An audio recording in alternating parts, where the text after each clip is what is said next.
Hi viewers, இன்றைக்கி நம்ம பார்க்க போகிற டாபிக் என்ன பார்த்தீங்கன்னா, தி பிரின்ஸ் அண்ட் தி பீஸ் அப்படிங்கிற ஒரு சம்மரி தான் பார்க்க போகிறோம். இந்த இந்த சம்மரி என்னன்னு பார்த்தீங்கன்னா, ஆக்சுவலாக ஒரு சின்ன ஷார்ட் ஸ்டோரி தான்.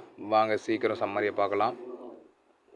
ஒன்ஸ் அப்பான் எ டைம், ஒரு காலத்தில் பார்த்தீங்கன்னா ஒரு யங் பிரின்ஸ் இருக்கார். அதாவது ஒரு இளமையான அழகான ஒரு கிங் இருக்கார்.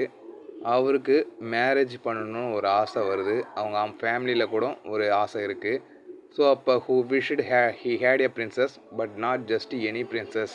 She would have to be real princess. என்ன நினைக்கிறாங்கன்னு அந்த ஃபேமிலியில், ஸோ நம்ம வந்து ஒரு ராயலாக இருக்கோம், ஒரு அரசவை குடும்பத்தை சேர்ந்தவங்களாக இருக்கோம். ஸோ அதே போல் ஒரு ராயலிட்டியில் இருக்கக்கூடிய, உண்மையிலே ஒரு அரசவையில் இருக்கக்கூடிய ஒரு குடும்பத்தை சேர்ந்தவங்க, அரச குலத்தை சேர்ந்த ஒரு குடும்பத்தை சேர்ந்த ஒரு பெண்மணியை தான் நம்ம மேரேஜ் பண்ணணும் அப்படிங்கிற மாதிரி ஒரு இவங்களுக்குள்ள ஒரு கண்ணோட்டம் இருந்துகிட்ருக்கு. ஸோ அதுக்கேற்ற மாதிரி இவங்க ஃபேமிலி, இந்த இந்த இளமையான அரசர், அந்த யங் பிரின்ஸ் என்ன பண்ணுறாரு, தேடுறாரு ஒரு ராயலிட்டி கிங்கை, ஒரு ராயலிட்டி குயினை நம்மளுக்கு கிடைக்கணும். உண்மையான ஒரு பிரின்ஸு, அந்த நோபல் ஃபேமிலியிலேருந்து வந்திருக்கணும் ஒரு குயினு, அவங்கள தான் மேரேஜ் பண்ணணும்னு முடிவு பண்ணுறாங்க. அப்போ இந்த மாப்பிள்ளை வீட்டுக்காரங்க என்ன பண்ணாங்கன்னா, கொஞ்சம் டெஸ்ட் வைக்கிறாங்க. யார் உண்மையாக இருக்காங்க, யார் உண்மையான நோபல் ஃபேமிலியை சேர்ந்த குயினாக இருக்காங்க, யார் உண்மையான நோபல் ஃபேமிலி இல்லாத குயினாக இருக்காங்க. ஏன்னா அந்த டைமில் நம்ம அரசகுமாரனுக்கு பெண்கள் பார்த்திங்கன்னா சில ஃபேமிலிங்கெல்லாம் முன்னாடி வந்து நாங்கள் பொண்ணு தரோம் அப்படின்னு சொல்லிட்டு வந்து கொஞ்சம் ஃபேக்காக என்ன பண்ணாங்கன்னா, நாங்கள் அரச குடும்பத்தை சேர்ந்தவங்க தான் அப்படி சொல்லிட்டு நிறையா குயின் என்ன பண்ணாங்க, இது மாதிரி நம்ம அரசர் குடும்பத்துக்கு வந்திருக்கு, அதெல்லாம் ஒரு டெஸ்ட்டு வச்சு அந்த குயினெல்லாம் எல்லாமே வெளியேற்றிட்டாங்க. ஸோ ஒரு நாள் நைட்டு இப்படி நிறையா நாள் தேடி பார்த்து எந்த மாதிரியும் ஒரு நோபல், உண்மையிலே ஒரு அரச குலத்துலேருந்து வரக்கூடிய ஒரு பெண்மணியை உங்களால் பார்க்கவே முடியல. ஸோ கடைசி வரைக்கும் ஃபேக்காக தான் வந்துக்கிட்டு இருக்காங்க நிறைய பேர். ஸோ அப்போ என்ன பண்ணுறாங்கன்னா, டெஸ்ட்டு வச்சு அவங்களெல்லாம் ரிஜெக்ட் பண்ணிகிட்ருக்காங்க. ஸோ ஒரு நாள் நைட்டு என்ன நடக்குதுன்னு பார்த்தீங்கன்னா, ஒரு நாள் நைட்டு பார்த்தா there was a terrible storm அப்படிங்கிறாங்க. ஸோ ஒரு நாள் டெரிபிள் ஸ்டோம்னால் ரொம்ப பயங்கரமான ஒரு புயல் அடிக்குது. அந்த புயல் அடிக்கும்போது யாரோ ஒருத்தவங்க வந்து someone knocked at that city gate, அப்போ வந்து யாரோ ஒருத்தவங்க கதவை தட்டுறாங்க.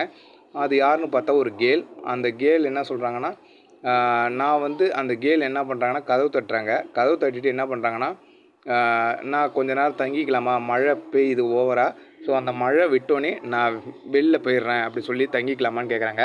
ஸோ உள்ளே விடுறாங்க. இந்த அரசவை குடும்பத்தில் அந்த யங் பிரின்ஸ் உள்ளே கூப்பிட்றாங்க.